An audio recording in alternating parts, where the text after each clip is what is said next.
Adama Traoré s'est finalement transformé, Fabienne Lemoyle, en un rassemblement statique. Et c'est ainsi qu'ils sont plusieurs milliers sur la place de la République en ce moment, avec les forces de l'ordre qui ont bloqué tout départ vers l'Opéra où les manifestants voulaient se diriger. Cela a créé des tensions. On en est où, Hélène Terzian ?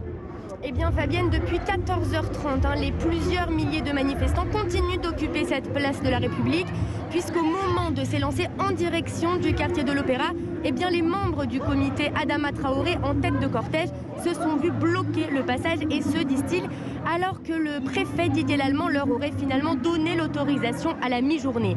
Assa Traoré, fer de lance du mouvement, dénonce micro à la main, dos aux gendarmes et sous les huées des manifestants, une volte-face. Vous avez répondu à l'appel du peuple. Aujourd'hui, le pays répresseur, la police nous bloque. Aujourd'hui, le pouvoir, c'est nous qui l'avons. On est sortis de la rue. Vous avez répondu présent pour la vérité et pour la dignité de l'être humain.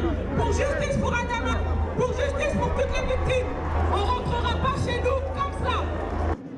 Une manifestation qui est donc devenue statique, qui s'est passée jusqu'à maintenant relativement dans le calme, malgré les quelques tensions depuis 1 heure environ, quelques tirs de gaz lacrymogène, ainsi qu'au tout début du rassemblement, une énorme affiche déployée par le groupe d'extrême droite Génération Identitaire, évoquant une forme de racisme anti-blanc, des provocations pour certains qui sont loin de décourager les manifestants, comme Léa et Tania, venus dénoncer les violences policières. Nous, on est venu dire stop, on veut changer cette société, on veut que ça évolue. Aujourd'hui, on est en 2020 et c'est pas normal qu'il y ait encore des personnes tuées par la police à cause de leur couleur de peau, c'est pas normal. Et c'est pas qu'aux États-Unis, c'est en France, c'est partout pareil, c'est partout. Et il faut que ça cesse et il faut qu'on continue à venir tout le temps et qu'on se bat tous les jours au quotidien pour que ça change.